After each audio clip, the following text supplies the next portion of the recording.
Shalom Ubracha, qu'Akadosh Baruch Hu vous protège, vous donne la santé et la joie. Hier, c'était le jeûne de Ta'anit Esther. Et aujourd'hui, c'est vendredi. C'est le jour de la Askara de Alav Shalom Mordechai Knafo, qui était Mab'al Habayit pendant presque 50 ans. C'est avec lui que nous avons commencé à faire la Iloula de Rabbi Haim Pinto Alav Shalom au Maroc. Et je voudrais simplement rappeler un peu l'aïmouna qu'il avait dans le tzaddik.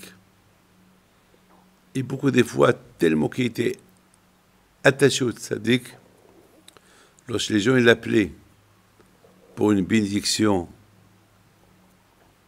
pour qu'ils me demandent une bénédiction pour eux, parfois ils ne me trouvaient pas, il va lui-même faire la bracha à ma place. Et toujours sa bracha, parfois il marchait mieux que la mienne. Il avait une grande émouna. À l'époque du Corona, malheureusement, il est décédé. Et Baruch Hashem, il a laissé une femme et des enfants qui suivent le chemin d'Hachem. Mais aujourd'hui, je voudrais simplement vous raconter une très belle histoire. Il y a peut-être 40 ans, ou un peu plus de 40 ans, il habitait à Casablanca, à la rue Rachel. Et Baruch Hashem, la famille, elle a grandi. Et j'allais toujours chez eux. J'avais ma chambre, et c'était comme chez moi. Et un jour, Mardoché Knafo, il arrive à la maison, il me dit, Rabbi David, ça y est, cette maison elle devient petite, il faut qu'on déménage de là. J'ai trouvé une maison à Place Nicolas Paquet. C'est Madame Ben Simon qui nous a trouvé cette maison. Mais cette maison-là, elle coûte un peu cher. Et si ça ne vous dérange pas, Rabbi David, si vous pouvez aller la voir aujourd'hui, parce que si tu la vois pas, cette maison, elle va la donner à un autre. Parce qu'il y a déjà un autre. Et si ça ne vous dérange pas, dis-lui qu'il nous donne pour nous la maison. Parce que Madame Bessimon, ils habitent ici à Anana, que le bon Dieu les protège, et c'était elle la gérante de cette maison. Mes amis, j'ai oublié. Complètement, j'ai oublié. Le soir, Mardoché Knafo, il arrive. À l'époque, il n'y avait pas de téléphone dans les maisons. Il arrive, Mardoché Knafo. Il me dit, Rabbi David, alors tu as vu la maison? Tu as parlé avec elle pour qu'il nous apaise un peu le prix, pour qu'elle ne la donne pas à un autre? Waouh, je me suis rappelé. Je lui ai dit, j'ai oublié. Et le pauvre était dans tous ses états. Rabbi David, qu'est-ce que tu m'as fait?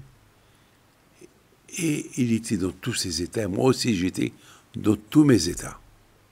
Je ne savais plus quoi faire. Je ne savais plus où me mettre. Tout de suite, Mardoché Knafo, il a pris un taxi. Il est parti chez Madame Bessimon. Et Madame Bessimon lui a dit, ça y est, la maison, je l'ai donnée, on l'a louée à des Canadiens. Ah, imaginez-vous, moi, la peur que j'avais, qu'est-ce que Mardoché Knafo il va faire? Mais tant que cette maison, elle était... Je ne me sentais pas à l'aise. Je voulais même quitter la maison avant qu'il revienne. Lorsqu'il revient, je voulais voir sa réaction. Il me dit, Rabbi David, c'est fini. Mon rêve, il est tombé à l'eau. Jamais je peux trouver une maison comme celle-là. Ah là là. Quelle nuit, je n'ai pas dormi toute la nuit. Je lui dis, au milieu de la nuit, je me lève, je le vois réveillé avec sa femme. Il pleurait, t'es pas bien. Ils n'étaient pas, bien sûr, je suis la cause. J'ai des bêtises, j'ai oublié. Bah, comment je vais faire? Je lui dis, Mordechai, je te promets, avec tout ce que tu fais pour Rabbi Haim Pinto, cette maison, demain, on ira, toi et moi, elle est à toi. Mais non, c'est le Canadien, ça y est, ils ont déjà payé, ils l'ont pris, ils ont déjà signé un contrat. Alors moi, j'ai dit, Mardoché, tu vas voir, je te promets, par le zéro de Rabbi Haim Pinto et par la Iloula que tu fais chaque année, tu vas voir. Et encore, il me dit, mais non, ça y est. Bon, je ne peux rien faire.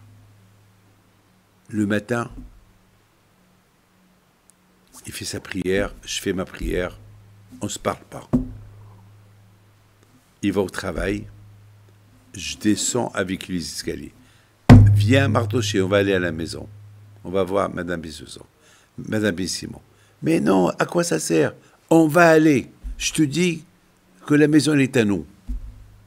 Et on va habiter là-bas. Ça sera ta maison. Et on va déménager de la rue Rachel à place Nicolas Paquet. Je te promets, j'étais jeune. Mais j'ai prié. Prié à la force de la prière. Bon, il me regarde. Je dis, écoute, moi, si tu viens pas avec moi, la maison va être prise. Il me regarde. Allez, viens en bas. On a fait la paix. On arrive chez Madame Bissimon. On monte 3 étages. Elle habite au 3e étage. 1 place Nicolas Paquet, Casablanca. On tape à la porte. Elle nous ouvre la porte, c'était elle. Oh, monsieur Knafo. Oh, monsieur Pinto. Ça va, vous êtes bien? Ça va très bien, madame. C'est moi qui ai pris la parole. Ça va très bien, madame.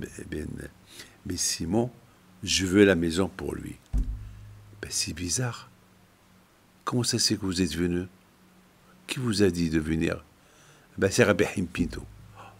Ce matin, les messieurs qui devaient signer du Canada, ils ont annulé la location.